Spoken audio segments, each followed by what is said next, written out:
आज हम बनाने वाले हैं पूरे मार्केट स्टाइल के मोमोज़, वो भी घर पे, वो भी हम बनाएँगे इडली स्टैंड में, और जो कि बिल्कुल मार्केट जैसे ही हैं खाने में, मार्केट से भी इवन अच्छे हैं खाने में।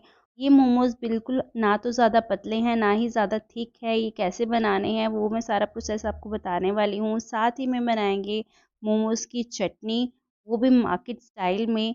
तो चलिए वीडियो को स्टार्ट करते हैं। अगर वीडियो अच्छी लगे तो वीडियो को लाइक शेयर ज़रूर करें, चैनल को सब्सक्राइब करना बिल्कुल ना भूलें। और यहाँ पे मैंने लिया है मैदा, 2 कटोरी के बराबर मैदा है, एक करीबन 300 ग्राम मैदा है, और इसमें डालेंगे आधा चम्मच नमक।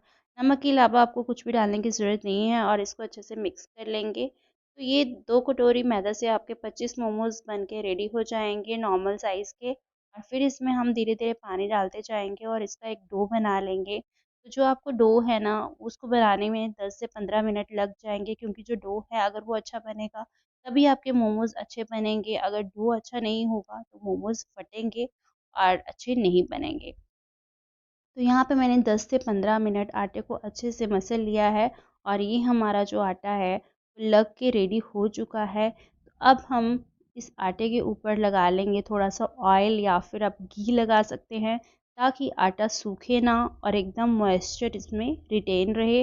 और फिर हम इसको किसी कपड़े से ढक देंगे, और 15 से 20 मिनट के लिए हम इसको रेस्ट करने के लिए रख देंगे।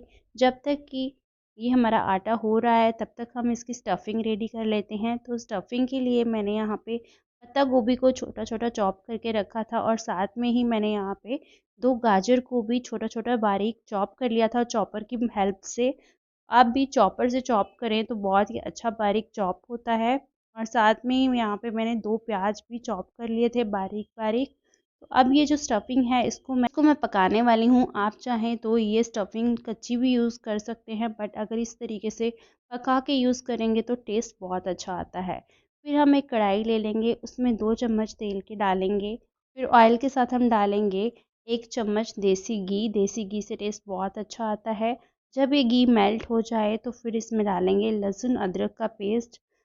ये डालना बहुत ही ज़्यादा ज़रूरी है, इससे जो इसका फ्लेवर है बहुत ही अच्छा आता है। जो भी ये स्ट्रीट फूड्स होते हैं इसमें जो है जिंजर गार्लिक ज़रूर जाता है, तो लहसुन अदरक का पेस्ट ज़रूर डालें। और इसको ज़्यादा पकाने की ज़रूरत नहीं है, हल्का सा ही पकाना है, थोड़ा कच्चा ही रखना है। फिर इसमें हम डाल देंगे अपनी सब्जियां जो हमने चॉप करके रखी थी। तो यहाँ पे सबसे पहले मैं डाल रही हूँ चॉप्ड अनियंस, जो हमने 2 प्याज चॉप करके रखे थे वो डाल देंगे। और फिर इसके बाद जो मैंने पत्ता गोभी चॉप करके रखी थी वो डाल देंगे इसमें, और उसके बाद गाजर भी इसी स्टेज पे आपको डाल देनी है। और फिर इसको आपको अच्छे से मिक्स कर लेना है। तो आपको जो मिक्सिंग है बहुत ही अच्छे से करनी है। और फिर इसमें डालेंगे हम मसाले। तो मसालों में हम बहुत ही बेसिक से मसाले डालने वाले हैं। तो यहाँ पे मैं डाल रही हूँ नमक। नमक स्वाद अनुसार डाल दें, और उसके बाद लाल मिर्ची डाल देंगे, और साथ में ही हम गरम मसाला डाल के इसको पका लेंगे। तो यहाँ पे एक बात का आपको ध्यान रखना है कि इसको ढक के नहीं पकाना है। अगर ढक के पकाएंगे तो सब्जियां जो है पानी रिलीज़ कर देंगी। आपको इसको खुला ही पकाना है, ताकि ये अच्छे से पक भी जाएं और बिल्कुल ड्राई ड्राई रहे। हमें जो स्टफिंग है एकदम ड्राई बनानी है, ताकि जब हम मोमोज़ बनाएं तो हमारे मोमोज़ फटे ना। और फिर इसमें हम डाल देंगे सोया सॉस, 1 से 1.5 चम्मच सोया सॉस डाल देंगे, और फिर इसको अच्छे से मिक्स करेंगे और इसको अच्छे से पका लेंगे। तो यहाँ पे ये देखिए 4 से 5 मिनट में हमारी ये स्टफिंग बन के रेडी हो गई है। जब तक ये ठंडी हो रही है तब तक हम बना लेते हैं मोमोज़ वाली चटनी, जो कि बहुत ही टेस्टी बनती है खाने में। अगर इस तरीके से बनाएंगे तो एक पैन ले लेंगे, पैन में 1 चम्मच तेल का डाल देंगे, इसमें हम जिंजर गार्लिक पेस्ट डाल देंगे और इसको थोड़ा सा पकाएंगे। और फिर यहाँ पे ना मैंने 4 टमाटर को ग्राइंड करके इसकी प्यूरी बना के रखी हुई थी, और वो इसमें हम डाल देंगे, और इसको आपको बहुत अच्छे से पकाना है। इसमें जो है ना कलर चेंज होना चाहिए इनका टमाटर का, और इसमें जब तक ऑयल ना रिलीज़ हो जाए तब तक ये चटनी बन के रेडी नहीं होगी। तो आप देख सकते हैं ये टमाटर पक रहे हैं, और इसमें हम डाल देंगे लाल मिर्ची, साथ में ही स्वाद अनुसार नमक डाल देंगे इसमें, और इसको आपको पकाना है अच्छे से।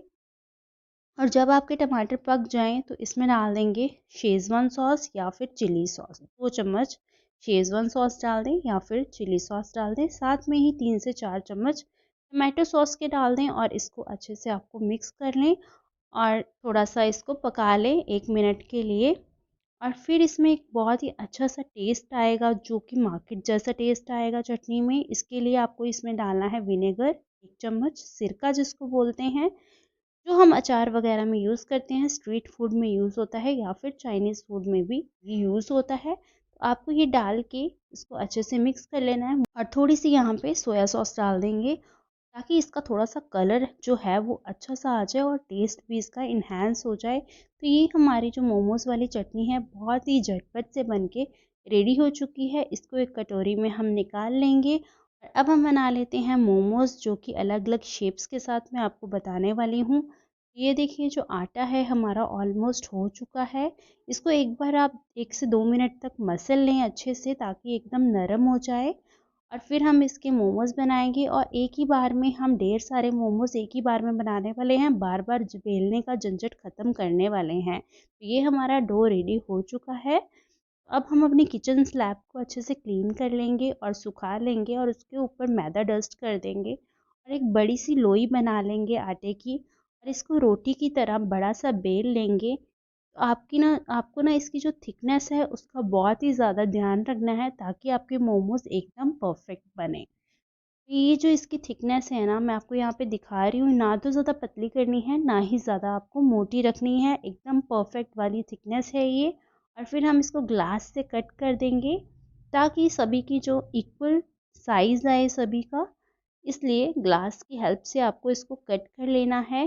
तो यहाँ पे देखिए, एक ही बार में हमारे टोटल 6 मोमोज़ बन के रेडी हो गए हैं और आपको बार-बार बेलने का झंझट भी ख़त्म हो चुका है। और अब हम इसमें डालेंगे स्टफिंग। तो यहाँ पे 1 से 1.5 चम्मच के करीब हम स्टफिंग डाल देंगे। ज़्यादा स्टफिंग डालेंगे तो ये फट जाएंगे और साइड से आपको इस तरीके से इसको प्रेस करते जाना है और गोल गोल घुमाते जाना है और इसकी स्टफिंग अंगूठे के साथ अंदर को करते जाना है।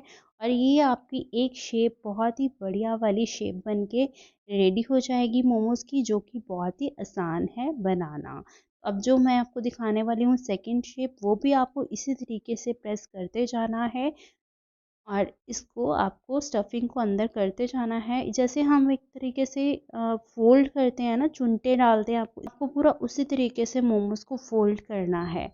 और ये हमारी दूसरी शेप, और यहाँ पे टिप से आपको सीधा इसको दबा देना है, गोल नहीं घुमाना है। तो ये आपकी दूसरी शेप बन के रेडी हो गई है। ये देखिए कितनी परफेक्ट शेप बनी है ये भी। तो ये हमारी दूसरी शेप बन गई है। अब थर्ड वाली शेप मैं आपको बना के दिखा रही हूँ।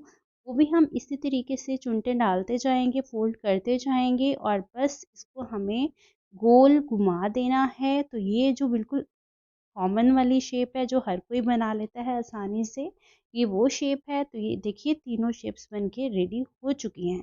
अब हम इनको पका लेंगे। यहाँ पे जो मोमोज़ वाला स्टीमर है, उसमें मैंने नीचे पानी डाल के, अभी ये जो मेरे पास इडली स्टैंड था, इडली वाला कुकर था, उसको मैंने नीचे बेस में पानी डाल दिया है और उसके अंदर मैंने ये मोमोज़ प्लेस कर दिए हैं स्टैंड रख के। स्टैंड को पहले आप ऑयल से ग्रीस कर लें और फिर उसमें मोमोज़ डाल दें। इसको ढक के हमें 15 से 20 मिनट के लिए पकाना होगा। तो 15 मिनट के बाद ये मेरे मोमोज़ बन के एकदम रेडी हो चुके थे। आपको देखने में पता चल रहा होगा, ये फूल चुके हैं, फ्लफ़ी से हो चुके हैं और नीचे से भी बहुत अच्छे से फूल चुके हैं। और ये हमारे मोमोज़ बन के रेडी हो गए हैं। आप ये रेसिपी एक बार ज़रूर ट्राई करके देखें, आपको बहुत ही अच्छी लगेगी। और इसको मैंने मोमोज़ की चटनी के साथ सर्व किया था और सभी ने इतना ज़्यादा पसंद किया इसको। तो ये मस्ट ट्राई रेसिपी है, एक बार ज़रूर ट्राई करके देखें।